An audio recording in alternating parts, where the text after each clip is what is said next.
ஒருவர் சுவாமியிடம் வந்த பிறகு, ஒரு பாதுகாப்பு வளையம் அவரை சுற்றி போடப்படும். அந்த பாதுகாப்பு வளையம் எத்தகையது?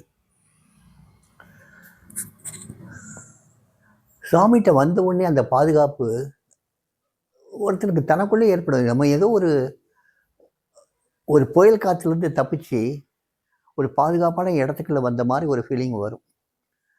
அந்த வீட்டுக்குள்ளே நுழைஞ்ச உடனே, இல்லைடா சாமி முன்னால் உட்கார்ந்த உடனே, எனக்கெல்லாம் வந்து புன்னமடத்தில் அவர் ஏத்தாப்புல உட்காரும்போதே எனக்கு வந்து ஒரு ஒரு பயமில்லாத ஒரு தன்மை வந்துச்சு. வெளியே இருக்க தெரியும், அந்த கடைக்காரன் வந்துடுவானோ, இந்த கடைக்காரன் வந்துடுவானோ, அவன் வந்துடுவானோ, இவன் ஏதாவது பேசிடுவானோ, அவன் என்ன பண்ணுவானோ, இவன் என்ன பண்ணுவானோன்னு அத்தனை பயங்கள் இருக்கும். ஆனால் சாமி முன்னால் உட்கார்ந்த உடனே இந்த பயங்கள் எல்லாமே போயிடும். ஏதோ ஒரு வகையில் நம்ம பாதுகாப்பாக இருக்கிறதா உணர்வோம். அந்த பாதுகாப்பாக எப்படி உணர முடியுதுன்னா, சாமி நமக்குள்ளே இருக்கிற பயத்தை பூரா அவர் எடுத்துக்கிறார். நான் இருக்கேன், அபயம் கொடுக்கறதுக்கு நான் இருக்கேங்கிறத காட்டுறார். அவங்கள உணர வைக்கிறார்.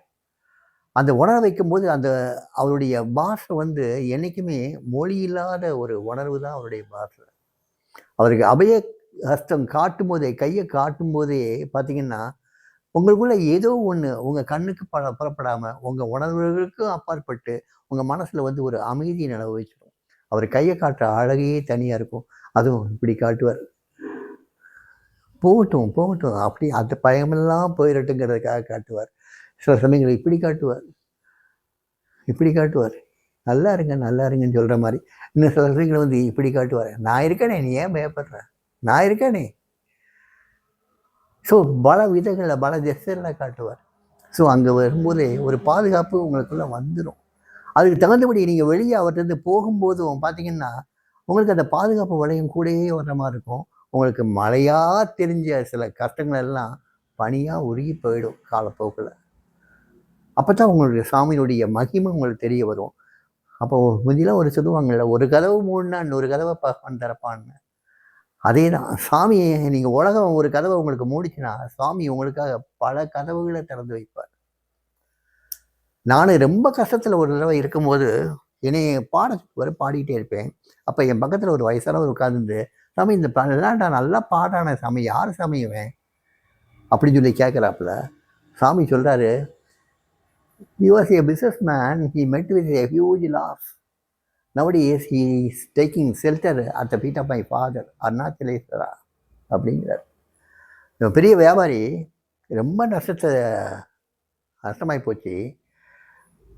இப்போ வந்து அவன் வந்து அப்போ அருணாச்சலேஸ்வரர்கிட்ட அடைக்கலமாகி இங்கே வந்து இருக்கான். இது என்னுடைய அடையாளம். ஸோ இந்த அடைக்கலன்னு சொல்லி வர்றாங்கல்ல, இந்த பாதுகாப்பு அங்கேயே வந்துருச்சுல்ல. அந்த என்னைக்கு சுவாமி வாயிலிருந்து அடைக்கலமாக இங்கே வந்திருக்கான்னு சொல்லும்போதே எனக்குள்ள அந்த நம்பிக்கை வந்துருச்சு. ஸோ நம்ம அடைக்கலம் தேடி வந்துட்டோம், நமக்கு சாமியுடைய பாதுகாப்பு கிடைச்சாச்சு, இங்கே ஒரு நம்பிக்கை வந்துருச்சு. அதுக்கப்புறம் நான் சுதந்திரமாக உழவுன்னு இன்னைக்கு வரைக்கும் அந்த நம்பிக்கையில தான் வாழ்ந்துக்கிட்டு இருக்கேன். இன்னைக்கு உடம்புல 1008 வியாதிகள் இருந்தாலுமே ஒரு நம்பிக்கையில் வாழ்ந்துட்டு இருக்கோம்ல.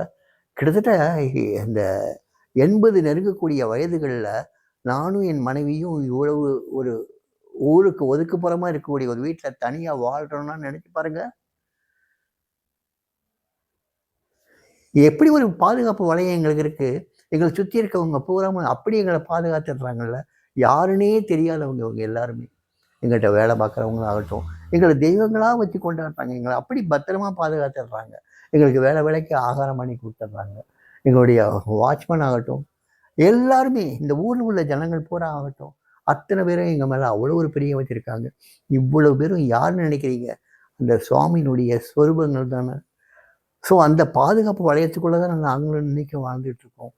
சாமி மேலே நம்ம நம்பிக்கையும் பக்தியும் வச்சுருந்தா சாமி நம்மளை அவர் அரவணைச்சி காத்து இருப்பார்.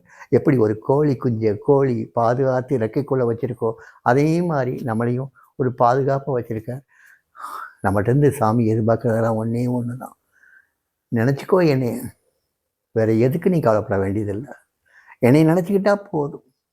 இந்த பிச்சைக்காரன் நினச்சிக்கோ, நீ எதுக்காகவும் கவலைப்பட வேண்டியதில்லை. My father will protect you. எங்கள் அப்பா உன்னை காப்பாற்றுவார். ஸோ நம்ம எப்பயுமே பக்தர்கள் பூரா ஒரு பாதுகாப்பு வளையத்துக்குள்ளே தான் இருக்கும்.